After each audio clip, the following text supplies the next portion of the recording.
र के साथ ऋ की मात्रा का प्रयोग नहीं होता। अंग्रेजी भाषा के प्रभाव से हिंदी में एक नई ध्वनि औ को भी स्वरों में शामिल किया गया है। यह आ और ओ के बीच की ध्वनि है। इसका प्रयोग अंग्रेजी शब्दों के शुद्ध उच्चारण में होता है, जैसे बॉल, कॉफी, डॉक्टर आदि।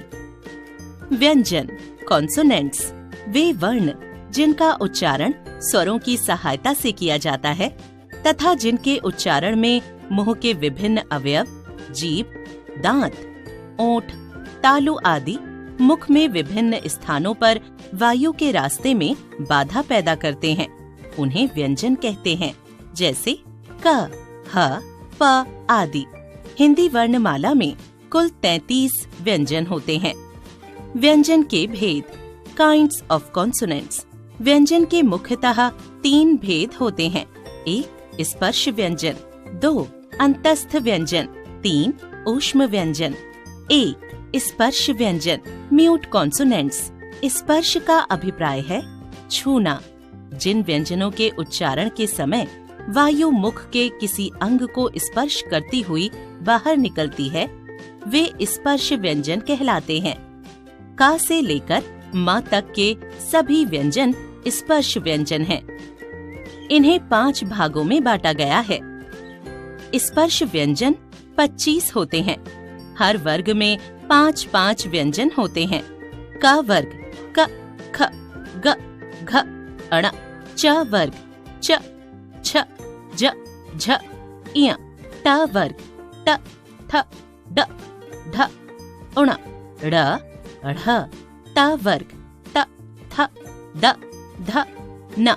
प वर्ग प, फ, ब, भ, म। हिंदी के 2 नव विकसित व्यंजन ड़, ढ भी इसमें सम्मिलित कर लिए गए हैं। ये दोनों वर्ण शब्द के आरंभ में नहीं, ये दोनों वर्ण शब्द के आरंभ में नहीं आते, बल्कि इनका प्रयोग मध्य और अंत में होता है, जैसे बाढ़, पेड़, पढ़ना, चढ़ना इत्यादि। यह भी जाने, सभी वर्गों के पंचमाक्षर अर्थात 5वें वर्ण के उच्चारण के समय प्राणवायु मुख के विभिन्न अवयवों क्रमशः कंठ, तालु, मूर्धा के स्पर्श के साथ नासिका के रास्ते बाहर आती है। अतः इन्हें नासिक्य व्यंजन कहा जाता है। 2 अंतस्थ व्यंजन सेमी कॉन्सोनेंट्स। अंतस्थ शब्द का अर्थ होता है मध्य या बीच में स्थित। हिंदी वर्णमाला के कुछ व्यंजन ऐसे हैं जिनका उच्चारण स्वर व व्यंजन के बीच का सा है। इनका उच्चारण करते समय जिह्वा मुख के अंदर किसी भी अंग को पूरी तरह स्पर्श नहीं करती।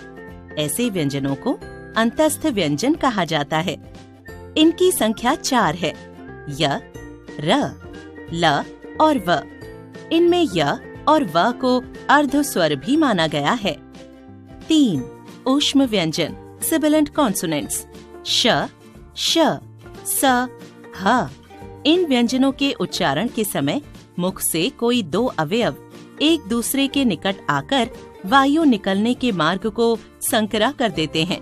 परिणाम स्वरूप वायु इन अवयवों का घर्षण करती हुई बाहर आती है, जिससे मुख में गर्मी, ऊष्मा पैदा होती है। इसलिए इन्हें ऊष्म व्यंजन कहते हैं। इन 3 मुख्य भेदों के अतिरिक्त व्यंजन के 2 अन्य रूप भी पाए जाते हैं, जो इस प्रकार हैं।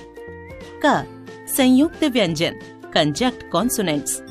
जब 2 या 2 से अधिक व्यंजनों का परस्पर संयोग होता है तो उसे संयुक्त व्यंजन कहते हैं, जैसे क जमा श बराबर क्ष, क्षमा, पक्षी, अक्षर। त जमा र बराबर त्र, नेत्र, मित्र, क्षेत्र। ज जमा इय बराबर ज्ञ, ज्ञान, यज्ञ, आज्ञा। श जमा र बराबर श्र, श्रमिक, श्रवण, श्रम। ख द्वित्व व्यंजन डबल कॉन्सोनेंट्स। जब एक स्वर रहित व्यंजन ध्वनि का अपने समान स्वर सहित व्यंजन ध्वनि से जुड़ाव होता है तो उसे द्वित्व व्यंजन कहते हैं। जैसे अक क जमा क बराबर मक्का, पक्का, चक्का, धक्का आदि। च च जमा च बराबर बच्चा, खच्चर, सच्चा, कच्चा आदि। त त जमा त बराबर भत्ता, सत्ता, छत्ता, पत्ता आदि।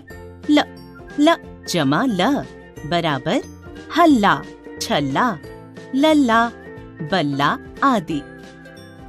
यह भी जाने व्यंजन मूल रूप से स्वर रहित होते हैं, जैसे क, त, फ, ल आदि। जब इनमें अ स्वर मिल जाता है तो इनका हलंत हट जाता है और ये पूर्ण व्यंजन का रूप ले लेते हैं, जैसे क, त, फ, ल आदि। द्वित्व व्यंजन में पहला व्यंजन स्वर रहित और दूसरा व्यंजन स्वर सहित होता है। नुक्ता, नुक्ता सहित फ, ज, ये दोनों ध्वनियाँ अरबी फारसी की हैं। प्रायः उर्दू के शब्दों में इनका प्रयोग किया जाता है, जैसे फौरन, जमीर आदि।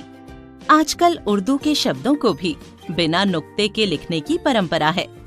केवल उन्हीं शब्दों के नीचे नुक्ता लगाया जाता है जिनमें इसके प्रयोग करने या न करने पर अर्थ में अंतर आ जाता है, जैसे सजा, दंड और सजा, सजाया हुआ। जब किसी स्वर रहित व्यंजन का अपने से अलग स्वर सहित व्यंजन से मेल होता है तो उसे संयुक्ताक्षर कहते हैं, जैसे त, द्य, स्त, स्थ आदि। उच्चारण के अनुसार व्यंजनों के भेद। Kinds of consonants according to pronunciation. उच्चारण अथवा श्वास के अनुसार व्यंजनों के दो भेद होते हैं, एक अल्प प्राण, दो महाप्राण। एक अल्प प्राण व्यंजन अनएस्पिरेटेड कॉन्सोनेंट्स, जिन वर्णों के उच्चारण में मुख से प्राण वायु की मात्रा कम निकले उन्हें अल्प प्राण व्यंजन कहते हैं। इन व्यंजनों के उच्चारण में थोड़ा समय लगता है। सभी वर्गों के प्रथम, तृतीय एवं पंचम तथा अंतस्थ व्यंजन अल्प प्राण होते हैं, जैसे क वर्ग क, ग, अण, च वर्ग च, ज, इय, ट वर्ग ट, ड, उण, ता वर्ग त, द, न, प वर्ग प, ब, म, अंतस्थ य, र, ल, व। दो महाप्राण व्यंजन एस्पिरेटेड कॉन्सोनेंट्स, जिन वर्णों के उच्चारण में मुख से प्राण वायु की मात्रा अधिक और तेजी से निकले उन्हें महाप्राण व्यंजन कहते हैं। इन व्यंजनों के उच्चारण में ज्यादा समय लगता है। सभी वर्गों के द्वितीय और चतुर्थ वर्ण और ऊष्म व्यंजन महाप्राण होते हैं, जैसे क वर्ग ख, घ, च वर्ग छ, झ, ट वर्ग ठ, ढ, त वर्ग थ, ध, प वर्ग फ, भ, ऊष्म श, श, स, ह। वर्णों का उच्चारण स्थान। Point of articulation of letters. वर्णों का उच्चारण करते समय फेफड़े श्वास वायु को बाहर धकेलते हैं। मुख से बाहर निकलते समय इस वायु की कई गतियां होती हैं। मुख के अंदर विभिन्न अंगों कंठ, जिह्वा, तालु, कंठ, जिह्वा, तालु, दांत, मूर्धा, ओष्ठ और नासिका की कुछ क्रियाओं से वायु के मार्ग में रुकावट उत्पन्न होती है। इस प्रक्रिया द्वारा विशेष और इच्छित ध्वनियां मुख से बाहर निकलती हैं। यह वायु मुख के भीतर जहां रुकती है वह उस वर्ण का उच्चारण स्थान कहलाता है। वर्णों के प्रमुख उच्चारण स्थान निम्नलिखित हैं। उच्चारण तालिका। वर्ग, वर्ण, उच्चारण स्थान। कंठ अ, आ, क, ख, ग, घ, अण, ह तथा विसर्ग कंठ, तालव्य इ, ई, च, छ, ज, झ, य, य तथा श। तालु, मूर्धन्य ऋ, ट, ठ, ड, ढ, उण, र तथा श, मूर्धा, दंत्य, त, थ, द, ध, न, ल तथा स, दंत, ओष्ठ, उ, ऊ, प, फ, ब, भ तथा म, ओष्ठ, दंतोष्ठ्य, व, दंत ओष्ठ, कंठ तालव्य, ए तथा ए, कंठ तालु, कंठोष्ठ्य, ओ तथा औ, कंठ ओष्ठ, नासिक्य, अंग, आ, ण, अण, इय, उण, न तथा म, नासिका।